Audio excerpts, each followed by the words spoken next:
Every single year the same thing happens. Summer starts and everybody has a plan. This is gonna be the best summer.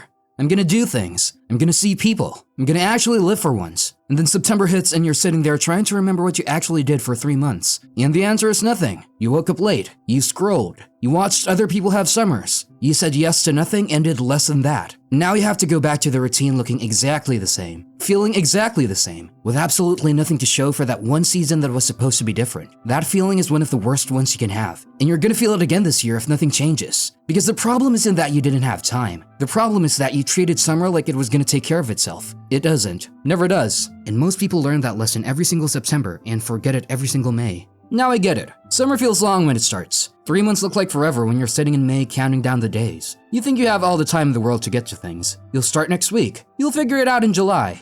There's no rush. That thought is not even wrong. 3 months is genuinely a lot of time. More free time than most people get at any other point in the year. That part is true. The problem is what most people do with that time. They don't use the length of summer to do more. They use it as an excuse to start later. They stretch their laziness out to fill the space. And before they know it, August is half gone. And they haven't done a single thing they said they would. 3 months became nothing because they treated it like it was infinite. And infinite time is the easiest time in the world to waste. That's a trap. Most people don't waste summer because they're lazy. They waste it because they have no structure and no intention. For 9 months of the year, someone else tells you when to wake up, where to be, and what to do. And then summer hits and all of that disappears. You suddenly have a blank 24 hours every day and zero plan for what to do with it. And if you don't fill that space deliberately, the void fills itself. You start waking up at 11, then noon, then 1 p.m. Your days blur together. You stop knowing what day of the week it is. You spend hours doing things you don't even enjoy because they're easy and available and require nothing from you. I've seen it so many times. Someone starts summer with a list. They're gonna work out. They're gonna read.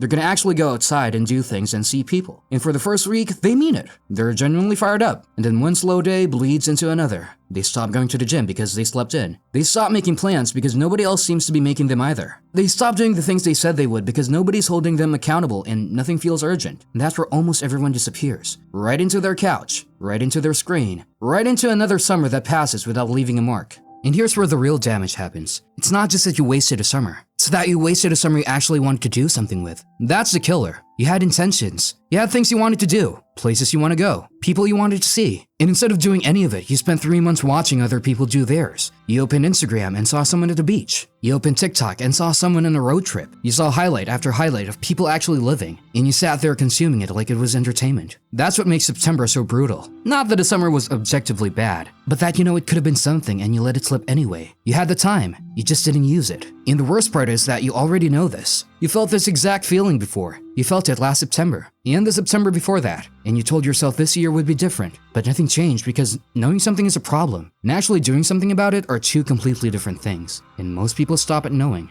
Here's the specific thing that's killing your summer and nobody talks about it directly enough. You were spending hours every single day watching other people live. Someone on Instagram is at a rooftop bar. Someone on TikTok is on a road trip. Someone you went to school with just posted a beach photo. And you're lying in your bed in the dark consuming all of it like it's your entertainment. That's not harmless. That's not just passing time. Every hour you spend watching someone else's summer is an hour you didn't spend building your own. And the worst part is, it doesn't even feel like a choice. You just pick up the phone and suddenly 40 minutes are gone, and you feel worse than you did before you opened it. Here's the rule. The second you catch yourself scrolling through someone else's highlight reel, put the phone down and do one thing. Doesn't matter what. Text someone. Go outside. Make something to eat. Do one push-up. Anything that is an action instead of consumption. Use the scroll as a trigger. The moment you notice it happening, treat it like an alarm going off. Because that's exactly what it is. It's your brain telling you it wants stimulation. Give it something real instead. You're never gonna look back on this summer and think about the videos you watched. You're gonna remember the things you actually did. So stop being an audience member for other people's lives and start doing something worth remembering in your own.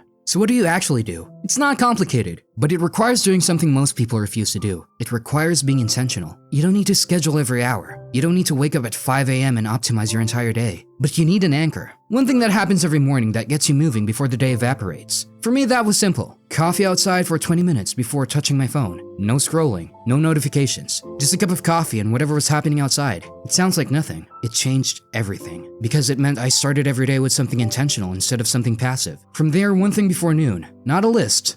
One thing, a run, an hour of reading, working on something I'd been putting off. Whatever it was, it had to be chosen on purpose. And once it was done, the rest of the day felt genuinely free. Not the hollow freedom of having done nothing. Actual freedom that feels earned. You need that anchor. Without it, the day owns you. With it, you own the day. That's the difference between a summer that means something and one that doesn't. Stop staying inside. That's not a suggestion. If you spend your entire summer in your bedroom, you're gonna feel it. Your brain gets foggy. Your body feels heavy. You get that specific gross feeling of recycled air and artificial light and zero sunlight for days on end. You know exactly what I'm talking about. The cure is simple. Go outside, and when you go somewhere, actually be there. Not physically present while mentally somewhere else. Actually there, phone in your pocket, eyes up, looking at the actual world in front of you. I went to a small market about 20 minutes from where I live, the kind with produce stalls and people selling things out of trucks. Spent 2 hours walking around, talking to people, buying things. Bought a bag of peaches that were the best I've had in years. Ate half of them in the car on the way home. Cost almost nothing. I still think about that afternoon. That's what summer is supposed to feel like. Not an event. Not a trip, just going somewhere and actually being there. Summer is the only time of year when this is easy, when the days are long and it's warm and there's no reason to be inside. Stop wasting it staring at a screen in a room. Here's something nobody wants to admit. A lot of summers get wasted not because people didn't want to do things, but because they waited for someone else to make it happen. They sat around hoping someone would text, hoping someone would suggest something, hoping a plan would just appear. And when it didn't, they did nothing and blamed the summer for being boring. That's not the summer's fault. That's you outsourcing your own life to other people. The people who actually have summers worth remembering are the ones who make the move. They send a text. They suggest a specific thing on the specific day, not, "We should hang out sometime." That sentence has never once led to anything. But, "I'm going to the spot on Saturday. You should come." That one actually happens. Stop being the person who waits. Be the person who decides. If you want to go somewhere, go. If you want to see someone, reach out. If you want something to happen this summer, make it happen. Nobody's coming to save your summer for you. And the friends who actually show up when you make the move, those are the ones worth keeping. The ones who never initiate anything and only show up when it's convenient for them. Those are the ones quietly taking up space in your life. Summer is the best filter for this. It shows you exactly who your real people are. Pay attention to who reaches out. Pay attention to who shows up and invest your time accordingly. Every summer that has ever felt like something had one thing in it that mattered. Not a goal, not a project. Just one thing you were genuinely into that season. One summer it was cooking. I'd been eating the same 5 things for months and got embarrassed enough to actually do something about it. Started making real meals. Nothing fancy, just things I'd never made before. By the end of the summer, I was actually good at it. It cost me a few hours a week and got me off my phone, and gave me something to show for the season. The key thing is it doesn't have to be productive. It doesn't have to build toward anything. It doesn't have to impress anyone. It just has to be something that actually holds your attention. A sport you used to play, a skill you've been curious about, a recreational league for something you've never tried competitively. Give it a time limit, just for this summer.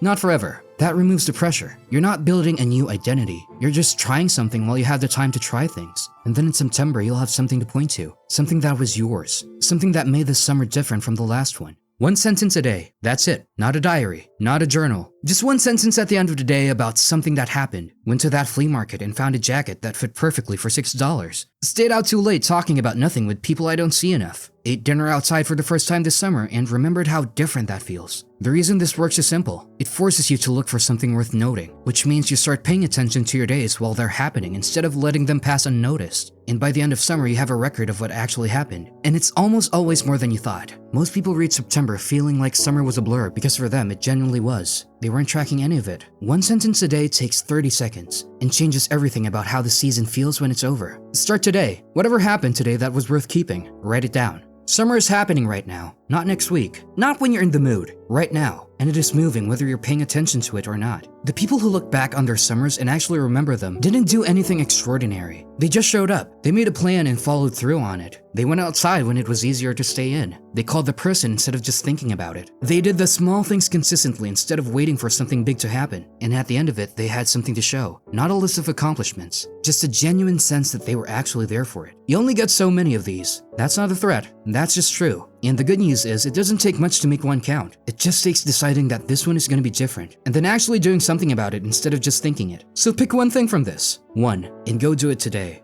before it's over.